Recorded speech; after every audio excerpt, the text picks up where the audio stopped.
Hello students, कैसे हैं आप लोग। आज हम चैप्टर 15 का पार्ट 2 ले रहे हैं। उसमें टॉपिक है that is patterns of biodiversity. हम लोग कौन कौन से अलग अलग पैटर्न्स बायोडायवर्सिटी में देखते हैं वो आज हम पढ़ेंगे। ओके, अब हमें पता है कि जो ये बायोडायवर्सिटी है वो कभी भी एक जैसी नहीं होती वर्ल्ड में। हर जगह पे नॉर्थ ले लो, साउथ ले लो कि वेस्ट ले लो, हर जगह पे हमें ये बायोडायवर्सिटी अलग अलग तरीके से हमें चेंजेस मिलता है।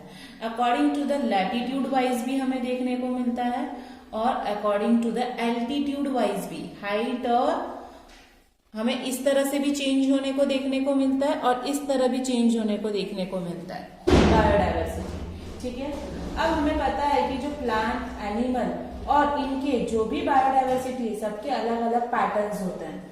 ठीक है, एनवायरमेंटल कंडीशन के हिसाब से यहाँ पे एनवायरमेंट कैसा है, यहाँ पे एनवायरमेंट कैसा है, तो इसके हिसाब से प्लांट और एनिमल्स हमें हर एक जगह पे, अलग अलग जगह पे, एरिया पे वो बहुत ही ज्यादा डिफरेंसेस देखने को मिलेंगे, जिससे वो लोग वहां पे सरवाइव कर सके।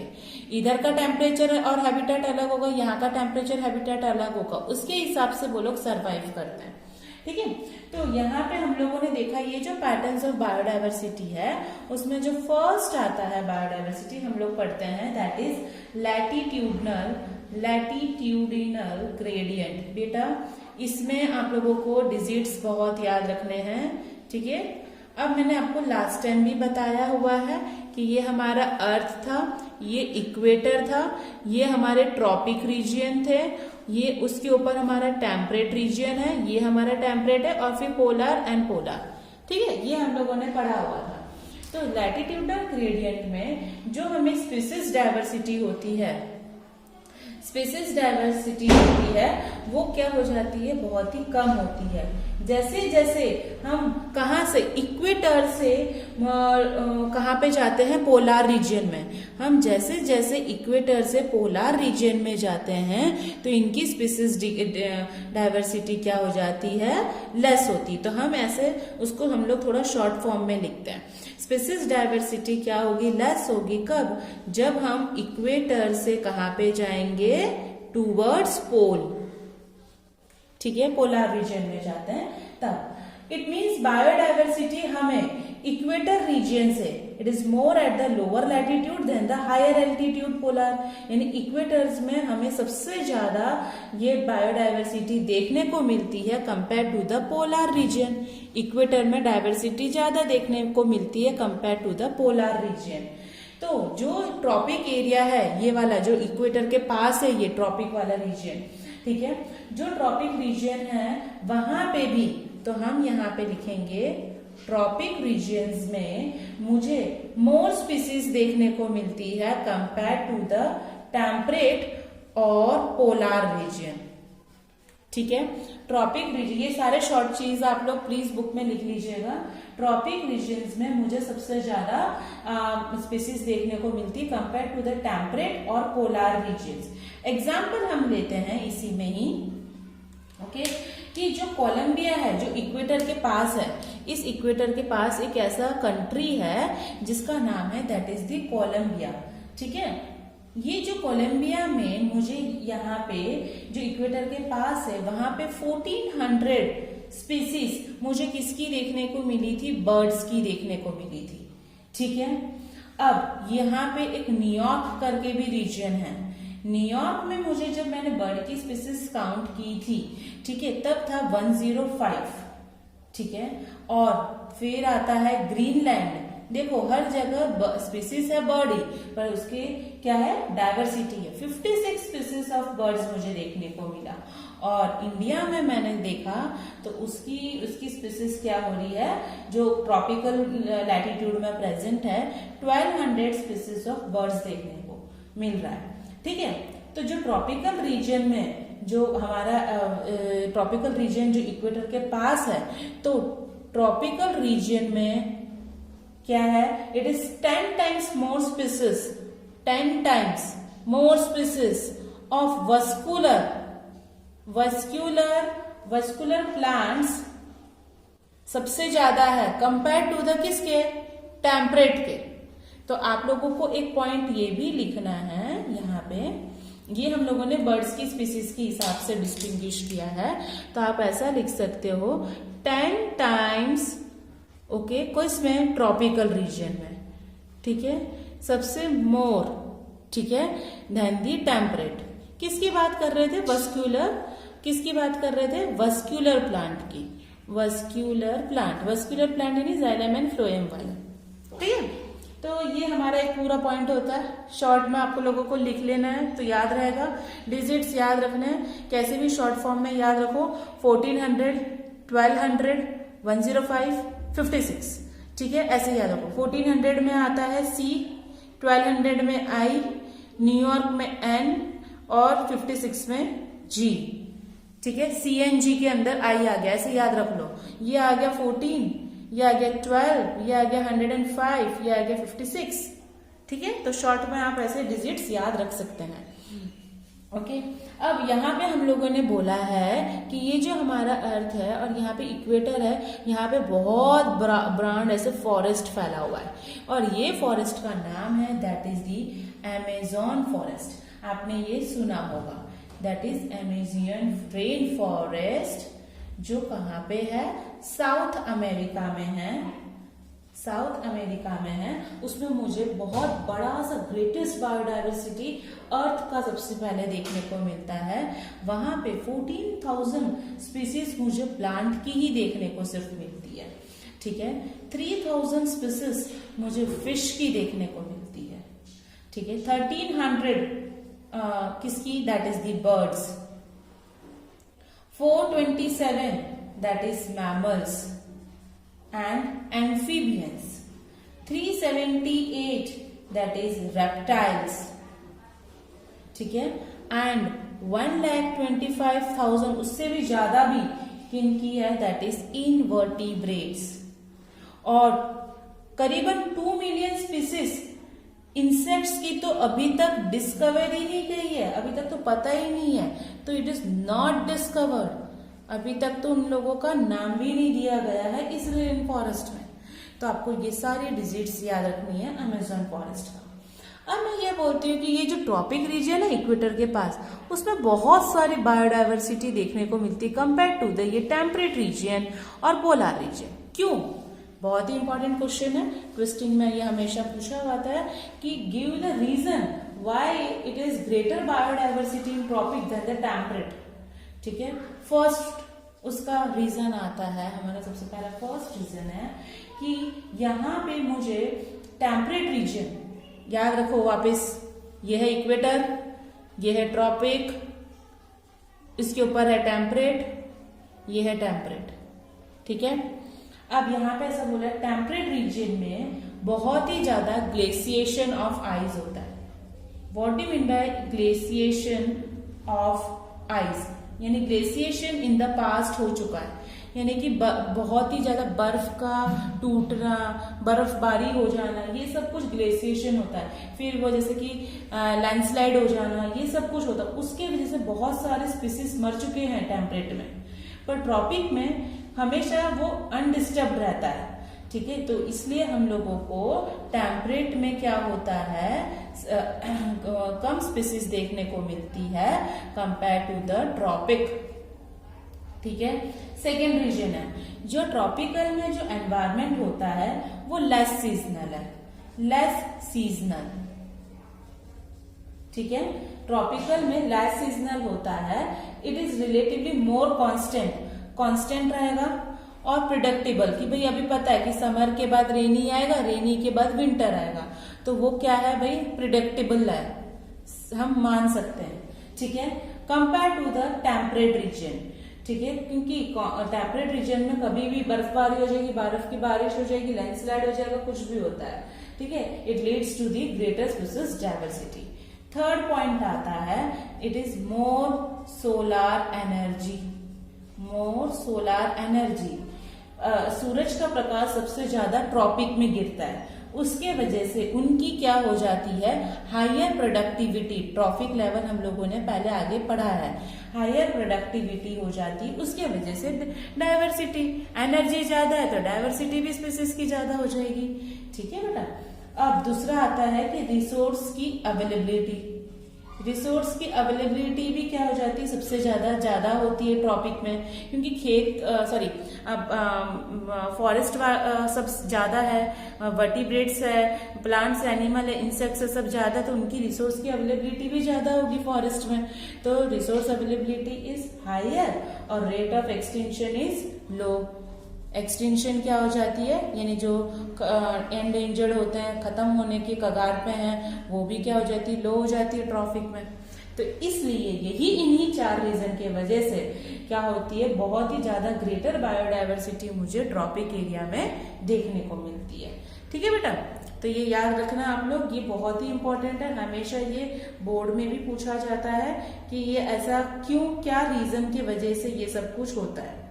ठीक है, अब आता है, अब इसी में सबसे इंपॉर्टेंट आज का मैं ले रही हूँ स्पीसीज एरिया रिलेशनशिप। ये बहुत ही इंपॉर्टेंट है, याद रखिएगा, ये स्पीसीज एरिया रिलेशनशिप, ये बहुत ही इंपॉर्टेंट है बेटा, याद रखना। अब देखो स्पीसीज एरिया रिलेशनशिप में सबसे पहला है कि जो साइंटिस्ट है, साइंटिस्ट के नाम से हमने देखो रॉबर्ट में आगे पढ़ा था, यहाँ पे आता है अलेक्जेंडर वॉन हम्बोल्ट। ठीक है, एक जर्मन नेचुरलिस्ट जियोग्राफर था, उसने ऐसा दिया कि जो साउथ अमेरिका का जंगल यानी कि अमेजोन का जो फॉरेस्ट था, वहां पे क्या था, मैंने जो आपको सारे डिजिट्स लिखा, बहुत सारे स्पीसीज थे, तो ऐसा मैं बोल सकती हूँ कि वहां पे स्पीसीज रिचनेस क्या है, बहुत ही ज्यादा है, इंक्रीज लेवल पे है। ठीक है, पर ओनली एक लिमिट तक ही है। ठीक है, ऐसा नहीं कि इंसेक्ट ही भरे हुए हैं या प्लांट ही है, सबका एक अलग अलग लिमिट है। तो रिलेशनशिप मैंने ये स्पीसीज एरिया रिलेशनशिप मैंने कैसे बताया, species richness versus area, species richness versus area. उसमें जब मैंने ये ग्राफ बनाया था, जब मैंने एक ग्राफ यहाँ पे एक ड्रॉ किया,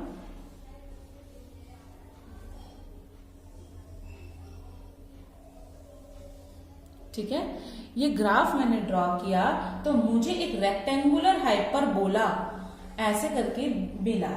ठीक है, एक बहुत ही अलग ही टैक्सोनॉमिक वैरायटी में। यदि मैं उनको लॉगरिथम जो आप लोगों ने पढ़ा है मैथ्स में, लॉगरिथम वैल्यू से देखती हूँ तो एक स्ट्रेट लाइन मुझे मिलता है, उसके हिसाब से मैं लॉगरिथम वैल्यू से इसका वैल्यू करती हूँ तो log s equals to log c plus z log a, ऐसी वैल्यू मुझे मिलती है। s क्या बताती है, स्पीसीज रिचनेस, a क्या बताएगी, एरिया, z क्या बताएगा, स्लोप, कितना स्लोप है वो। ठीक है, और जो c बताता है वो एक इंटरसेप्ट बताता है कि भाई कहाँ पे ये हो रहा है। तो इसकी ये जो मैंने हाइपरबोला बनाया तो उसका हम लोगों ने एक फॉर्मूला ऐसे करके दे रखा है। तो ये था हमारा स्पीसीज रिचनेस वर्सेस एरिया। ठीक है बेटा, तो इसके हिसाब से मैंने ये बनाया। हमेशा ये जो z की वैल्यू है वो हर जगह अलग अलग होती है। अब ये याद रखना, बहुत ही इंपॉर्टेंट है एमसीक्यू में, if the z value is lies between 0.2 0.2, ठीक है, ये होता है whether it is plant in the Britain. तो ये हम लोगों ने क्या करा है कि ये इनकी जो वैल्यू होती है टैक्सोनॉमिक की, वो ब्रिटेन के प्लांट में होती है। ब्रिटेन मतलब ये जो वैल्यू मुझे कहाँ देखने को मिलती है, ब्रिटेन में मैंने प्लांट का ये रिलेशनशिप बनाया तब मुझे ये वैल्यू मिली। ठीक है, कैलिफोर्निया में मैंने करा तो जो मॉलस्का होते हैं उनकी ये मुझे ये देखने को मिला, न्यूयॉर्क स्टेट में भी मिला। तो ये जो स्पीसीज एरिया रिलेशनशिप मैंने लार्ज एरिया में करती, कोई कॉन्टिनेंट वगैरह में, तो इनका जो स्लोप होता है वो बहुत ही सिकुड़ा हुआ स्टीपर मिलता है। तो स्टीपर यानी कि ये जो वैल्यू है ना वो सिकुड़ा हुआ मिलता है, स्टीपर वर्ड हम लोग ये यूज करते हैं। तो मुझे ये z वैल्यू उस टाइम पे 0.6 to 1.2 मिला।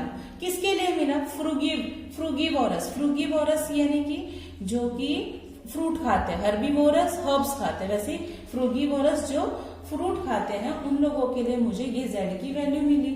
और ट्रॉपिकल फॉरेस्ट में मैं देखने गई थी तो वहां पे उसका जो स्लोप था वो 1.15 मुझे ये बर्ड्स और मैमल्स का मुझे देखने को मिला था।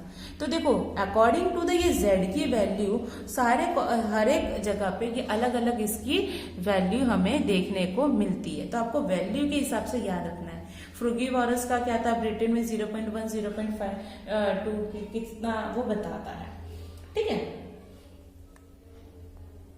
अब हमारा बेटा नेक्स्ट टॉपिक है कि ये जो स्पीसीज डाइवर्सिटी हम लोगों को देखने को मिला वो क्यों जरूरी है।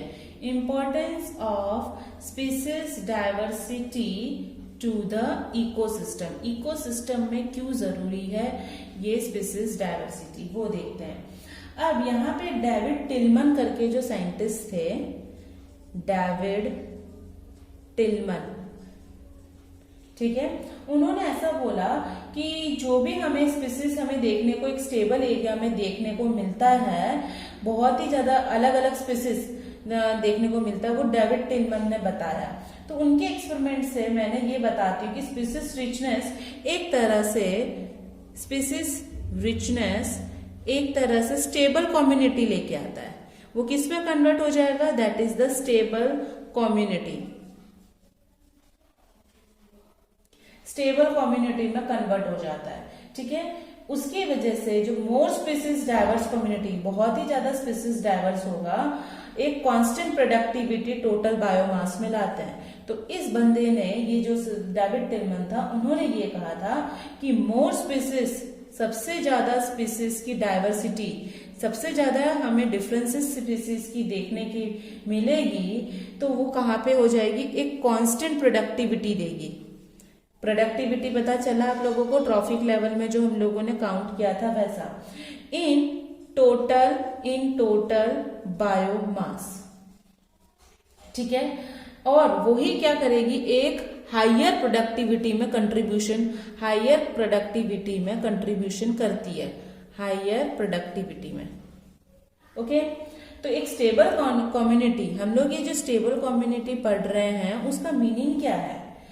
ओके, स्टेबल कम्युनिटी का मीनिंग ये है बेटा कि स्टेबल कम्युनिटी हमेशा क्या करती है, वेरिएशन ज्यादा नहीं लेके आती। It do not show variation, वो वेरिएशन लेके नहीं आती है।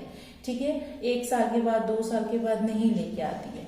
ओके, अब यहाँ पे क्या होता है, बहुत ही ज्यादा वो ओकेशनली डिस्टर्बेंस होता है, ऐसे नहीं कि कुछ भी फ्लड आ गया हट गया, ओकेशनली ये डिस्टर्बेंस होता है। और वो ओकेशनली डिस्टर्बेंस करने वाला भी कौन होगा, मैन मेड ही होता है। ठीक है, मैन मेड होगा या नेचुरली वो लोग हो सकते हैं। कभी ऐसा भी होता है invasion by alien species. Invasion का मीनिंग है घुस मारना कोई, और एलियन का मीनिंग है एक्सोटिक, बाहर की कोई भी स्पीसीज अंदर आ जाती है, उसकी वजह से उनका स्पीसीज रिचनेस खराब हो गया। ठीक है, स्पीसीज रिचनेस एक कहाँ पे जाके खत्म होती है, स्टेबल कम्युनिटी ये तीनों कैरेक्टरिस्टिक्स शो करती है। ठीक है, अब यहाँ पे इनको ये सब कुछ बायोडाइवर्सिटी की इम्पोर्टेंस किस तरह से होनी जरूरी है कोई भी एक स्पीसीज का जिंदा रहने के लिए, ये क्वेश्चन पूछा जाता है।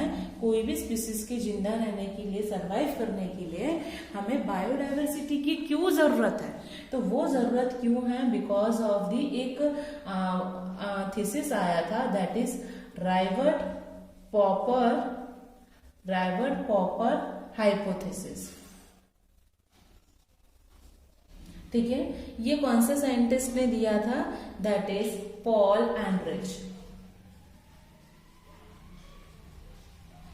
ये बहुत ही इंपॉर्टेंट है, एग्जाम में हमेशा पूछा जाता है, सबसे ज्यादा इंपॉर्टेंट टॉपिक है। तो राइवेट क्या होता है बेटा, राइवेट होता है एक स्क्रू जैसा, बड़ा सा, जैसे बड़े बड़े मशीन में ऐसे करके जो स्क्रू लगाते हैं, एक तरह से ऐसा स्क्रू जैसा आता है। ठीक है, और ये ऐसा करके स्क्रू जो फिट करते हैं उसको राइवेट बोलते हैं। ये कहाँ पे यूज्ड होता है, एरोप्लेन देखा होगा आपने, प्लेन होता है, उसके विंग्स है, सीट है, वहां पे ऐसे बड़े बड़े नट्स लगाए जाते हैं, राइवेट लगाए जाते हैं। तो उसके बेसिस पे उन्होंने ऐसे करके एग्जाम्पल दिया है। ये जो हाइपोथेसिस है, राइवेट पॉपर हाइपोथेसिस, वहां पे उन्होंने बोला है कि जो इकोसिस्टम है हमारा, ठीक है। सपोज एक गांधीनगर एक इकोसिस्टम है, उसको हम लोगों ने बोल दिया है कि भाई मैं गांधीनगर नहीं बोलूंगी, एयरप्लेन लूंगी। ठीक है, तो एक जो एयरप्लेन है, एरोप्लेन क्या है, एक इकोसिस्टम है। ओके, और एरोप्लेन के जो पार्ट्स लगे हुए हैं, ऐसे ऐसे करके जो उसके पार्ट्स लगे हैं, ये इसकी जो विंग्स है ऐसे करके, ठीक है। अब इसके जो ये विंग्स हैं, ये सारे से इसकी विंडोज है, तो ये जो सारे पार्ट्स है वो क्या हो, बहुत सारे छोटे छोटे राइवर्ट्स से जॉइंट है। ये राइवर्ट्स बना दिए मैंने ऐसे, ठीक है, ऐसे बहुत सारे स्क्रू राइवर्ट से जॉइंट है। ओके, अब ये जो एरोप्लेन है वो एक इकोसिस्टम है। यहाँ पे बहुत सारे पैसेंजर तो ट्रैवल करेंगे, तो यहाँ पे ये जो पैसेंजर है वो इस इकोसिस्टम के क्या है, स्पीसीज है। एरोप्लेन इकोसिस्टम है, पैसेंजर स्पीसीज है। ठीक है, अब यहाँ पे क्या होता है, जो ये फ्लाइट हो रहा है, उड़ रहा है, तो वो एक सेफ्टी है। ठीक है, जैसे जैसे ये राइवर्ट्स रिमूव्ड होंगे तो प्लेन क्या हो जाएगा, डेंजरस हो जाएगा। धीरे धीरे time, over a period of time, जैसे जैसे ये राइवर्ट्स खुलते जाएंगे तो प्लेन के सारे पार्ट्स अलग होते जाएंगे, अलग होंगे, तो उससे क्या होगा, प्लेन एक डेंजरस मोड पे आ जाएगा। ठीक है बेटा, तो पर यहाँ पे याद रखना, कोई भी इकोसिस्टम में हर एक स्पीसीज का होना ना होने से कोई इतना फर्क नहीं पड़ता, पर जो सबसे मेन स्पीसीज है उसके जाने से बहुत फर्क पड़ता है। प्लांट ही नहीं होगा तो ना हर्बीवोरस होगा, ना कार्निवोरस होगा, ना कुछ। ओके, पर कार्निवोरस नहीं होगा तो इतना कुछ ज्यादा फर्क नहीं है, ऐसे हम सोच सकते हैं। तो यहाँ पे कोई एक राइवर्ट्स, सपोज यहाँ पे छोटी छोटी सीट्स हैं, जो अंदर प्लेन के अंदर बैठने के लिए, पैसेंजर के बैठने के लिए जो सीट होती है, वहां पे जो राइवर्ट है, यदि वो निकलता है तो क्या फर्क पड़ेगा, बताओ बच्चों? कोई फर्क नहीं पड़ेगा, पैसेंजर खड़े होके चले जाएगा अपने डेस्टिनेशन में। लेकिन बेटा यहाँ के ये जो पंख है, इसके राइवर्ट्स खुल गए तो क्या होगा, ये उड़ पाएगा? उड़ेगा ही नहीं, क्रैश हो जाएगा। तो भाई इससे ये होता है कि इकोसिस्टम में कोई भी स्पीसीज का होना ना होना क्रुशियल है, पर वो कौन सा स्पीसीज जा रहा है वो देखना है। तो वैसे राइवर्ट के हिसाब से बताया कि सीट की या विंडो की राइवर्ट खुलती है तो उससे कोई फर्क नहीं पड़ेगा, लेकिन ये विंग्स की राइवर्ट खुल जाती है तो प्लेन क्या हो जाएगा, क्रैश हो जाएगा। तो ये पॉल एंड्रिच ये बताना चाहता है कि जो बायोडाइवर्सिटी है वो स्पीसीज के ऊपर डिपेंड होती है। ठीक है बेटा, समझ में आ रहा है? अब वैसे ही हमारा नेक्स्ट टॉपिक आता है, that is loss of biodiversity.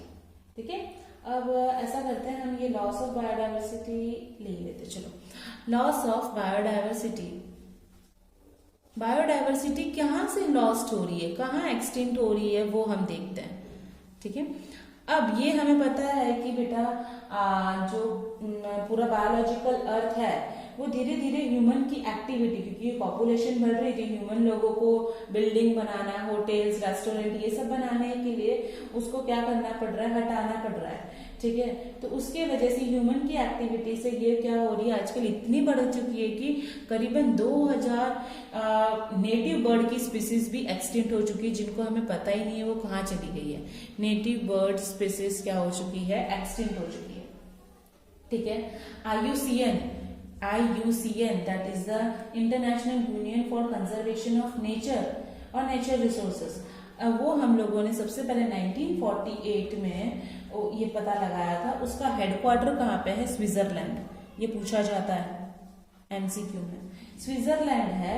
उन्होंने नेचर के कंजर्वेशन और नेचुरल रिसोर्सेज को कैसे यूज किया जाए वो बताया था। IUCN का काम क्या था, नेचुरल रिसोर्सेज का कैसे यूज अच्छे से करो वो, और नेचर को कंजर्व करने का काम उसका सबसे मेन उसका मकसद था। IUCN ने एक रेड लिस्ट भी पब्लिश की थी 2004 में। उसमें उन्होंने बताया था दैट इज 784 स्पीसीज। ठीक है, 784 स्पीसीज क्या हो चुकी थी, एक्सटिंक्ट हो चुकी थी।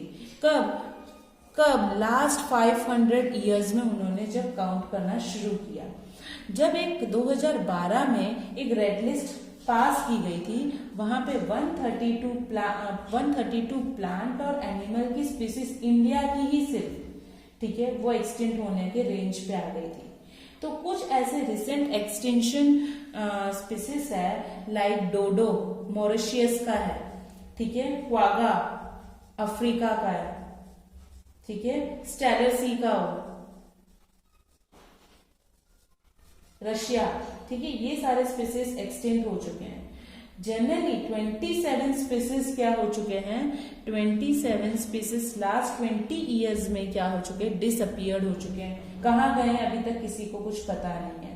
और उसमें से 15,500 स्पीसीज अभी जानलेवा एंडेंजर्ड है, एक्सटिंक्ट होने के कगार पे हैं वो लोग, ठीक है। और 12% अभी की बात हम करते हैं, 12% ऑफ बर्ड की स्पीसीज भी लुप्त होने के कगार पे आती जा रही है, यानी कि अभी एक्सटिंक्शन होने के थ्रेट में है वो, ठीक है। 23% मैमल की स्पीसीज भी लुप्त होने पे हैं, 32% एम्फीबियंस एंड 31% जिम्नोस्पर्म्स, ये सारे फेस कर रहे हैं एक्सटिंक्शन में, ओके। अब यहाँ पे हम लोगों ने बोला है कि ये एक्सटिंक्शन को फेस कर रहे हैं, तो एंडेंजर्ड स्पीसीज होती है। एंडेंजर्ड का मीनिंग है जो सबसे हाई रिस्क है, जिनको बस बहुत ही खतरनाक रिस्क लेवल पे आ गए एक्सटिंक्ट होने के लिए। नियर उनका फीचर हैबिटेट वो सब क्या हो जाएगा, कम हो रहा है, लोग उसका शिकार सबसे ज्यादा कर रहे हैं, लोग उसको छेड़खानी ज्यादा कर रहे हैं, उनकी हैबिटेट डिक्रीज होती जा रही, तो वो एंडेंजर्ड स्पीसीज में आ जाते हैं। जैसे कि एशियंटिक लायन, बेंगल टायर, नीलगिरी लंगूर, ये सारे क्या है, एक्सटिंक्ट में आ रहे हैं, ठीक है। तो बेटा ये लॉस ऑफ बायोडायवर्सिटी का ये जो मैंने रेंज आपको एग्जांपल बताया वो सबसे इम्पोर्टेंट है, ये आपको सारे डिजिट्स याद रखना है, ये भी बहुत इंपॉर्टेंट है। तो आज का लेक्चर मैं कंप्लीट करती हूँ, ठीक है। आप लोग प्लीज लाइक बटन को क्लिक करना ना भूलिए, लिंक को शेयर करना नहीं। Thank you so much students.